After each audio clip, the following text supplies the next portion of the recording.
Ajá, Gabriel Vera de este lado. El día de hoy les voy a hablar sobre el modelo cinético molecular y algunos de los estados de agregación, los estados de agregación de la materia más comunes propiamente, sólido, líquido, gas y plasma. No voy a hablar sobre estados de agregación exóticos de la materia como el condensado de Bose-Einstein o los líquidos de Fermi, porque considero que con modelos de la física clásica su existencia no puede ser correctamente explicada o descrita.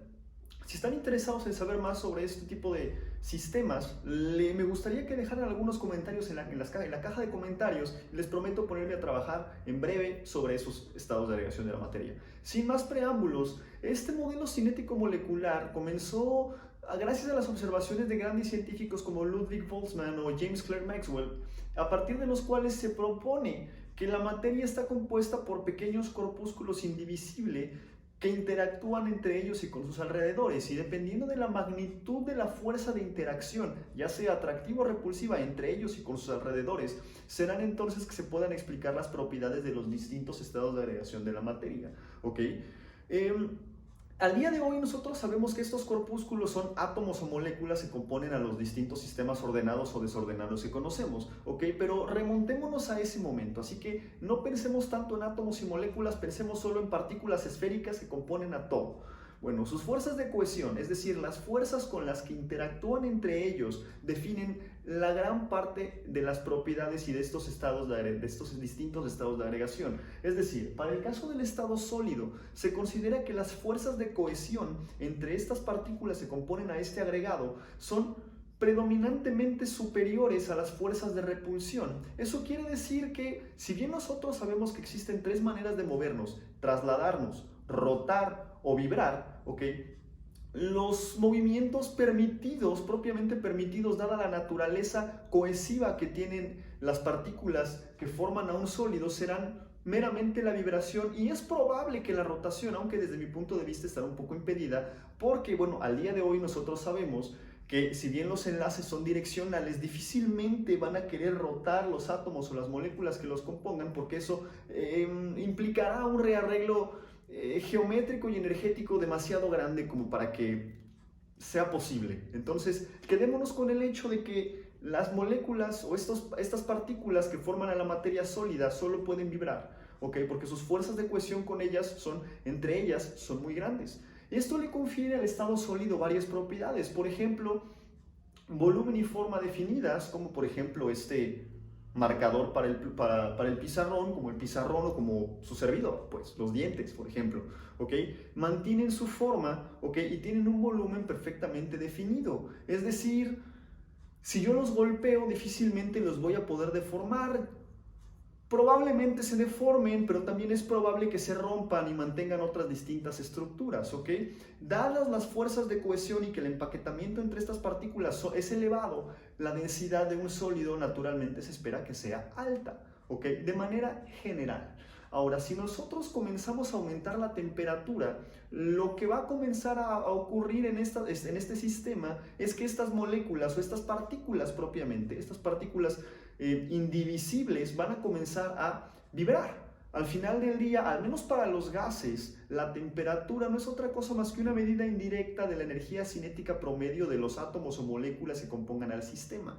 Entonces, si nosotros empezamos a aumentar la temperatura, las vibraciones van a comenzar a aumentar, las repulsiones van a comenzar a ganar peso, es decir, a tener más energía que las fuerzas cohesivas, y la distancia entre estas partículas va a comenzar a aumentar hasta que nosotros podamos llegar a un estado líquido, por ejemplo.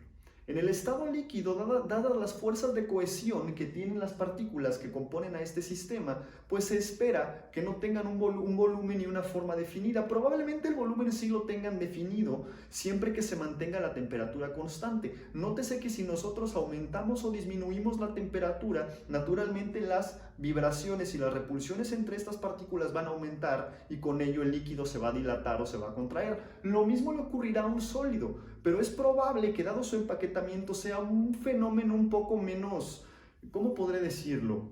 Un poco menos vistoso que la dilatación o contracción que le podría ocurrir a un líquido. Entonces, a temperatura constante, su volumen podríamos decir que está definido, pero su forma no. Es decir, tienen la forma del recipiente que los contenga. Dicho de otra manera, ¿ok?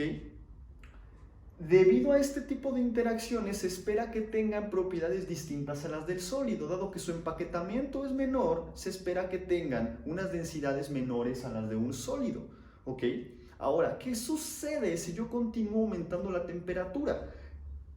Primero que nada, en un líquido, ¿ok? Así como en el sólido estas partículas solo pueden vibrar, en un líquido es probable que ya puedan trasladarse medianamente, ya puedan rotar medianamente y naturalmente tengan toda la libertad del universo para poder vibrar, ¿ok? Pero si yo continúo aumentando la energía, si yo continúo aumentando la temperatura de este sistema, los movimientos de las partículas comenzarán a hacerse cada vez más bruscos y empezará a haber colisiones elásticas, llamémoslas así. Es decir, pues mantienen su forma y su tamaño estas partículas, pero comenzarán a repelerse más que atraerse entre ellas, ¿ok? Hasta finalmente formar algo que se le conoce como un gas, ¿ok? Los gases no tienen ni volumen ni forma definida, es decir, tienen el volumen del recipiente que ocupan y la forma del recipiente que ocupan, y la naturaleza de las fuerzas que describen o que tienen las partículas que los componen son meramente repulsivas. Por eso se dice que un gas ocupa el volumen del recipiente en el que esté contenido, es decir, si yo tengo 5 gramos de hidrógeno en un contenedor pequeño de este tamaño, van a ocupar el contenedor completo. Si los tengo en una recámara completa de 10 por 10 metros, van a ocupar esos 10 gramos todo ese volumen, ¿ok? Eso quiere decir que dado el empaquetamiento que tienen estas partículas, se espera que la densidad del gas sea menor a la del líquido y naturalmente mucho menor a la del sólido, con unas propiedades diferentes. Ahora, si yo continúo aumentando la temperatura, y esto ya difícilmente se va a poder explicar con el modelo cinético molecular, necesitamos meter un poco de modelos más avanzados, ¿ok? Vamos a poder llegar a un plasma. Un plasma no es otra cosa más que un gas ionizado, es decir, un gas al cual uno o más de los electrones de valencia de los átomos que componen a este gas fueron desprendidos, ¿ok? Por alguna fuente de energía muy grande, como por ejemplo la diferencia de potencial gigante como los rayos, ¿ok? De hecho, el canal de transferencia de carga que nosotros vemos como un rayo no es otra cosa más que un plasma, es plasma, ¿ok? Se podría decir que es el vínculo a través del cual se transfieren esa gran cantidad de electrones, ya sea de nube a nube, de la Tierra a la nube o de la nube a la Tierra, ¿ok? Y entonces eso es un plasma, es decir, es un gas ionizado y sus propiedades serán bastante diferentes a las que tiene un líquido, un gas o un sólido. Sean felices. Respecto al plasma, los plasmas no necesariamente están compuestos por cationes, pueden estar compuestos por aniones y por cationes como tal, dependiendo de la naturaleza del proceso eléctrico que se esté llevando a cabo en el sistema de trabajo, ¿ok? O a partir del cual se creó este plasma, por ejemplo los rayos, ¿ok? Ahora, más propiedades interesantes relacionadas con estos estados de agregación es que los sólidos no presentan fluidez o una fluidez extraordinariamente baja. Por otro lado, los líquidos, debido a que el movimiento de sus partículas, de las partículas que los componen, está un poco más permitido, se espera que tengan una fluidez bastante más elevada que la de un sólido, pero bastante menor a la de un gas, ¿ok? Porque al final del día, un líquido es como, por así decirlo, un punto intermedio entre fuerzas de cohesión y fuerzas de repulsión. Es decir, aún existen grandes cantidades de fuerza de atracción, por lo que este fluido, este líquido, porque todos los líquidos son fluidos, ¿ok? No va a tener una libertad tan grande como la que tiene un gas para fluir, debido a que los movimientos de sus partículas están relacionados. Es decir, si bien el movimiento de una partícula empuja a las demás, también, dado que sus movimientos son atractivos, ¿ok? Recuerden, es un punto intermedio entre la atracción y la repulsión de sus partículas, pues esta partícula quizá pueda empujar a las que están adelante, pero va a atraer a las que están detrás, ¿ok? Entonces es un punto intermedio. Vale, respecto a los gases, sus fuerzas de repulsión superan en gran medida las fuerzas de atracción, por lo que su fluidez será mucho mayor, ¿ok? Porque, pues, si nosotros movemos una o más partículas, la interacción predominante entre ellas es colisión.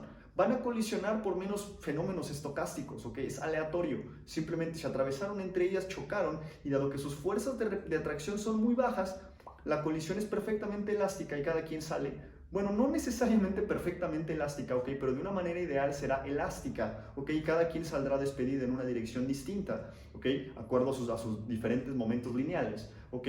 Y esto les conferirá mucho mayor fluidez que los líquidos, dado que el movimiento de los gases está muchísimo menos correlacionado como el movimiento de las partículas que componen a un líquido. Sean felices.